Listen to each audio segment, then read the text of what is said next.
I'ma make it to the top, spicy. Call a covenant, not cocky. You cannot break me. This world's mine for the taking. Got an itch, man, I'm making. Oh, I'll keep my head down and grind and be patient. I'll take a stab at the top and the sailing. They can all try, but you cannot contain it. Cause I see the things that I want and I take on my goal. Push myself to the brink, no limit. Do what it takes to be free, committed. I'm a little obsessed with things, I'll admit it. But that's what it takes to get a freedom ticket. What is up, everybody? So, yeah, no coffee this morning. I kind of cut out my Starbucks habit, except for on my days off, probably.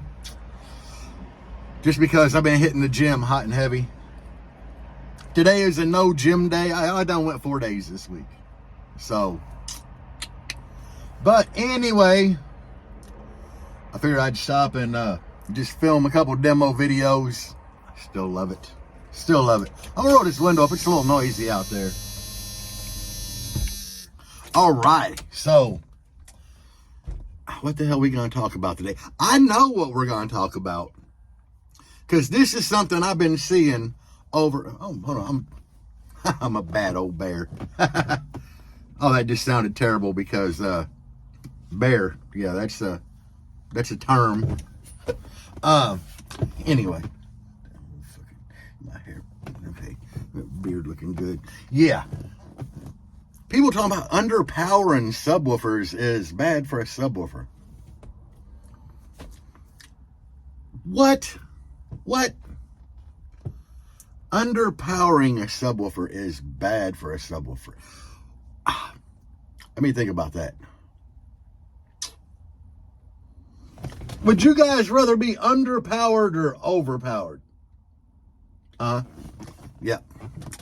They said they would rather be underpowered any day of the week. Now, I get you guys. I get you. Some of y'all still living in your mom's basement and you're believing what you read on the internet, probably especially in Baseheads on a Budget. But some of y'all know. We got to think about it this way, guys. You're rolling down the street, you know, and there are times, yeah, you see a hot chick walking on the side of the road. Maybe she's wearing a skirt. You want to slide over to the curb, got the windows down. You're on the bass knob, you know, trying to turn it 3 clicks past max to blow her skirt up to get a peek at her booty. But, that's only one instance. Like right now, this is a county road that I'm on. And there ain't a whole lot on it. And sometimes, you know, I'll beat this shit out of the subs going down through there.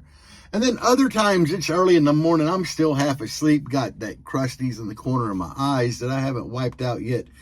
And I just want to hear music with a little bit of bass. So I roll the bass knob like, you know, just crack it.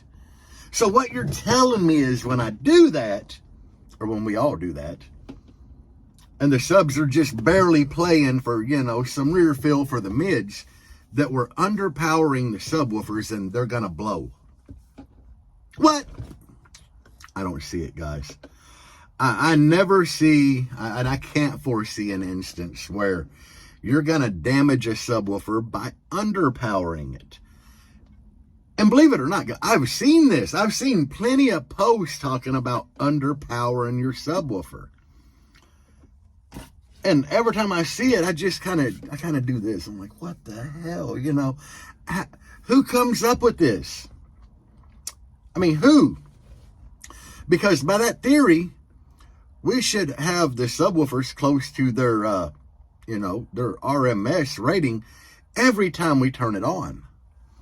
I mean, we just can't do that. We can't. I mean, what if you've been at the strip club all night? And you got drunk, and then you went to the Waffle House, and you woke up with that stripper that you was feeding all them dollar bills to, and you realize how ugly she is when you're sober, and she's not under the strip club lights, and you sneak out of her house, or your own house in the morning, get in your car, and drive away, and you want a little bit of bass, but not a whole lot of bass, because one, it's going to wake her up and she's going to realize you escaped. And two, you've probably got a hangover from hell and possibly gonorrhea. What then? I mean, you know, you'll be like, you'll be calling up the subwoofer company like, look, you know, here's what happened. I was out with a stripper. She was really ugly the next day. and I barely turned my subwoofers up for rear fill and they blew. No, it don't work that way, guys. It don't. I can't see a possible scenario where underpowering a subwoofer is going to be damaging to it. I mean, we all know what happens if you overpower them. You know, normally you send the coil into the top of your, well, whatever. Yeah, we've had to dig slinkies out of the motor gap before, guys. We've all been there. We've had to dig them slinkies out and from the coil, but underpowering, who comes up with this stuff? I would like to meet the man that thought that underpowering a subwoofer and it be damaging to the subwoofer. I'd like to meet this guy. But anyway, like I said, I'm sure plenty of you guys have seen them post about underpowering your subwoofer is bad for it. Leave me in the comments, guys. I could be 100% wrong on this. I mean, we could be in a different world. I mean, I know we're in a different world and a different time because shit's really getting weird out there. But leave me in the comment a scenario where underpowering a subwoofer could be bad for the subwoofer. I mean, I don't see it. One, you're not supposed to go like full tilt on a subwoofer to break it in. So, therefore, you would be underpowering it. But you're supposed to underpower it to break it in. Yeah, I don't know. And, you know, now a lot of subwoofer companies and amplifier companies, they're underrating everything. So, by that instance, you're telling me, you know, like, say, what's the good? We get a DDZ series subwoofer, you know, and let's just, for sake of argument, say on the back of it, it says 1200 watts RMS. Now, in reality, they just underrated it, and it's 3500 watts RMS. We'll just go there. Because it's got, you know, like, say, an 8-layer flat wound coil in it or whatever. But they say 1200 RMS on the back of it, and we only put 1200 to it, which they recommended. We would be underpowering it. See, I don't get it. In my head, this don't make sense. How the hell do you underpower a subwoofer? Because if you can't, I do it all the time. Like, a lot of times I'll be driving in traffic. It'll be early in the morning, or I left the gym and, you know, I feel like I've been running from the cops for like 45 minutes with nothing to drink. My legs hurt, my arms hurt. And I get in the old Jeep here and I drive from the gym to work, and I don't want that stuff. I don't want that right then and there.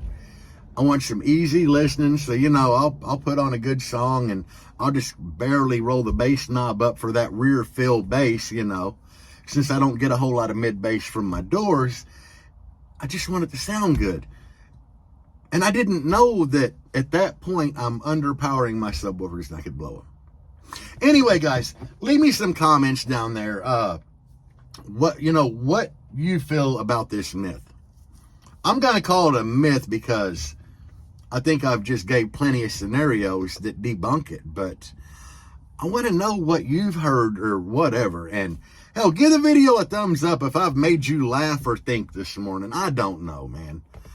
I was just trying to get a little video out there today that I could throw up for you guys, and hopefully weather will hold out tomorrow. Today's Saturday, so it's my Friday at work, basically.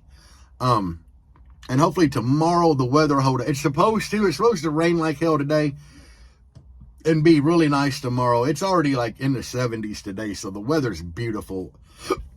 Well, temp-wise, it's overcast, but other than that, so anyway, yeah, leave me a comment.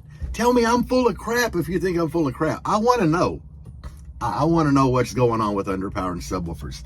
Peace out, guys. Check out the Woofer Shop. I ain't been doing great on the Woofer Shop. I don't want to close it down because I think at some point it could take off, but check out the woofershop.com. Order something or leave me a message that says F you. I don't know. Anyway, peace out, guys, and as always, bass on.